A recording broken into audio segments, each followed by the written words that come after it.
How come so many of us women are doing the things? We're lifting the weights, we're going to classes, we are taking the time to change our bodies, but our bodies just really aren't changing. So this was me as well. If you're a woman over 40 or 50 like me, following all the experts and wondering, could they be wrong? This video is for you. In my last video, I talked about how I was able to change my body and how I recently started only using bands. So specifically this band, which is a very strong band. And I was pleasantly surprised because I noticed my body was firming up and feeling a lot tighter in so much less time. I got a lot of questions as to what I was doing specifically. Some obviously people that were a little bit hesitant to adapt this way of working out, which I totally understand, because if you're like me and you follow all the specialists online, they talk about, Stacey Sims talks about LHS, lift heavy stuff. Vonda Wright talks about carry heavy loads, or they're all talking about just lifting a lot of weight. And it just wasn't working for me. I did a video on how I was getting bulkier, but I was continuing to do it because this is what they're talking about that we need when we are perimenopausal and menopausal women.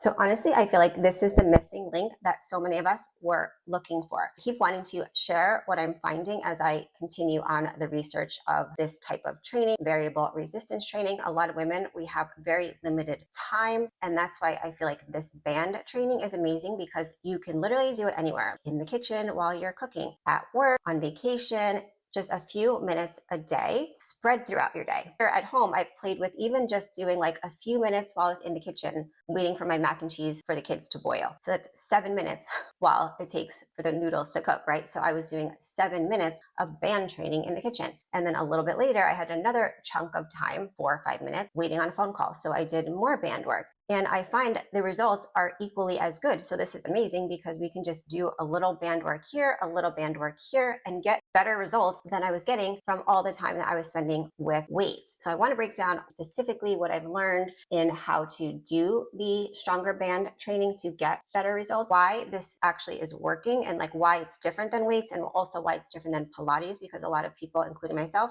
I was actually a Pilates reformer instructor, and that also didn't change my body completely like I was looking for. The difference of using the band versus those things, and why I think it's better, or the missing link that we are searching for. So since my last video, I went to the gym and I was actually going to play with using the band at the gym, like looping it around different pieces of equipment to give ideas of how you can utilize it if you brought it to the gym with you. But then I really wanted to see, because it's been killing me, because if you're used to lifting weights and then you stop lifting weights, it's like a mental thing that you're like, what's going to happen to my body, because I'm just used to like lifting weights. I was really curious if I lost a lot of my strength, because I haven't lifted in over a month. To my surprise, I am actually stronger. So then I was like more confused as to how could I get stronger if I've been doing less overall quantity of work, but it has been very challenging, but I've been doing way less time to do these workouts. So how the heck could I get stronger? So then I wanted to research that, which I'll talk about in a minute. I was able to do 25-pound shoulder presses, which I've never done before. I've done like 18 and 20 pounds. For leg extensions, I was able to do 140-pound leg extensions, 8 reps, like no problem. And I used to only do 110 pounds. And then the assisted pull-up machine, if you follow me, it's one of my favorite exercises. It's one reason I would go to the gym, because I love the assisted pull-up machine. I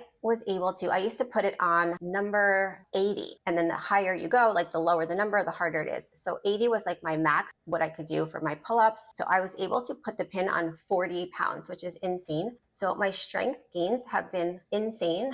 And I was really curious as to how the heck I could get so much stronger by literally not lifting one single weight in about 5 weeks. So if you're new here, I'm Jen. I've owned a med spa for over 20 years. I'm an esthetician, a personal trainer, and a nutritionist, but I've still struggled myself with being able to change my body. I've always been kind of skinny fat, and I had my last baby at 45. So obviously that takes a toll on your body and your ability to firm up. I also did infertility treatments. So the hormones within my body and the ability for me to change my body was really a struggle. But I was a cardio queen. I used to teach spin and then go to boot camp, and was always convinced that this was going to be the way to change my body. And then I'm sure you can understand, I was like passing a mirror and I saw my knees in the mirror, my legs. And that's the before picture that you see in a lot of my videos. And I was like, oh my God, I can't believe this is like what my legs look like. So I took a picture. Then that picture was like ingrained in my head as to like, I am going to change this. As I was like struggling to figure it out because the cardio obviously wasn't working and I was getting older, I've tried all different things.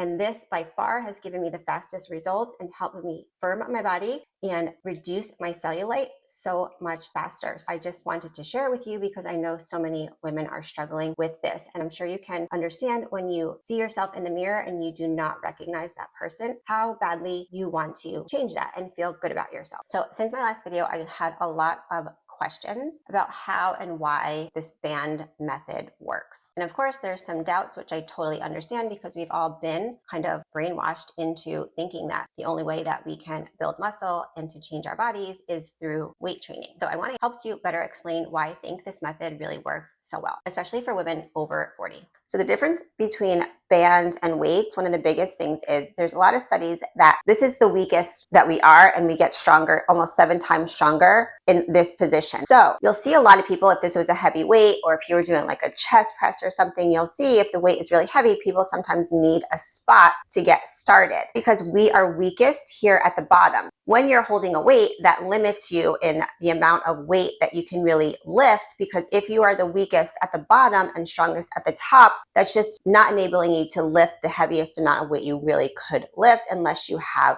someone spotting you all the time, I guess. So weak at the bottom, strong at the top. That then creates an issue in building strength, which is why I think I've been able to build strength, because when you use a band, it's completely the opposite of a weight. When you use a band, it has to be a band that is challenging. It cannot be an easy band. So this band, again, you can just change where you're holding your hand and obviously shorten it by stepping on it in a different place. The band is easiest at the bottom, which is fine because that's where we are the weakest. And it's hardest at the top, which is where we are the strongest. So that's what you would want, something that is easy where we're weak so you're not getting injured in starting the lift, and then gets more challenging as you get to the top. So I think this is why it has enabled me, based on all the research that I'm doing, to get stronger, because I'm able to get a heavier challenge here at the top, but not actually like do any damage or hurt my joints or anything when I'm starting the lift. And also, obviously, there's a lot more time under tension with a band, so it's getting more and more challenging. With a band like this, you can also progressive overload by changing the length of the band. So I can make it a lot shorter as well, or I could do double up the band. So obviously bands put a lot less pressure on your joints. So it's another bonus for using bands, and using a band like this or a challenging band just gives you a lot of options. So I can do a full body workout with this. I fold it in half and I'll put it around my ankles and do a lot of leg work. I'll sit in a chair, attach it to a chair. I've attached this to the legs of a chair to even do a lot of things with my abs and creative ways to use the band. So I'm creating a whole exercise list of things that I am doing and what's working. So definitely grab the free guide. I listed everything that I was doing in the first few weeks that I was doing these band only workouts. So I made a free guide with my tips and tricks that I've been learning. So grab the free guide down below. And then as I create new workouts, I will update you on different workout ideas. But I also want to show you kind of what I've been doing, like how I've been using the band